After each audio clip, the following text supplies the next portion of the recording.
So a lot of us are going to be heading out on vacation in the next couple of months. Some things to be concerned about and what to do before you leave. Tidy up before you leave because you may not like it, but when you come back, coming to a dirty house, not going to be happy. So tidy before you go.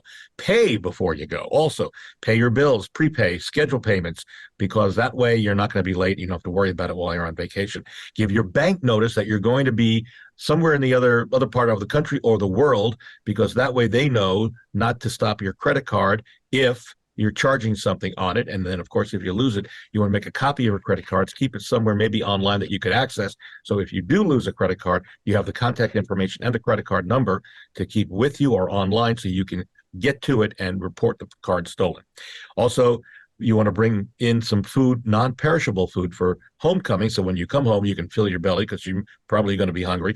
Adjust the thermostat. Now, you don't want to put it too high or too low, but if you want to put it at about 80 to 85 degrees with the air conditioning on, that will suffice to keep your house from getting, am I right about that, Brad? Are you thinking 80, 85, or you think low? I would say I wouldn't go above 78, but Okay. that's Yeah, that's 78 is good too. I'm just yeah. trying to save some more money for them. Yeah. Remember to update your friends and family that you are, in fact, going out of town so they're not worried. Hide the goods. Remember, larger, more expensive possessions go to a safe, especially if you got rings. You want to put them somewhere safe.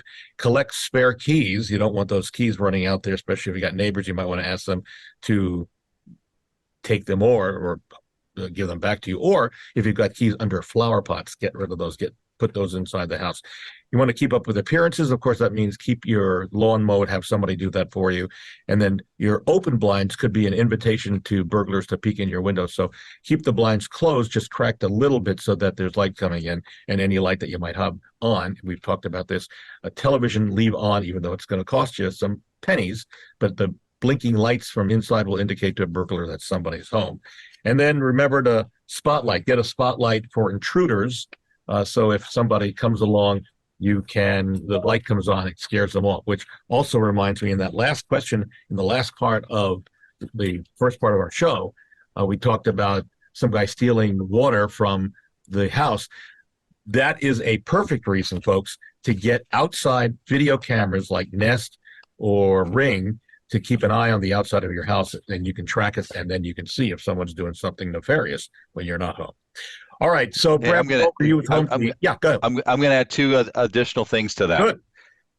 Please take all the fruit off the table or your countertops. Don't leave it out. That's just going to attract flies and a call to team bug out. The other thing is take your trash out. You're not going to come home to a happy family when you open the door and you've had trash sitting in that can for a week or more. It sounds like you're speaking from personal experience, maybe? Suffice to say that I've been in those situations that some things got left behind.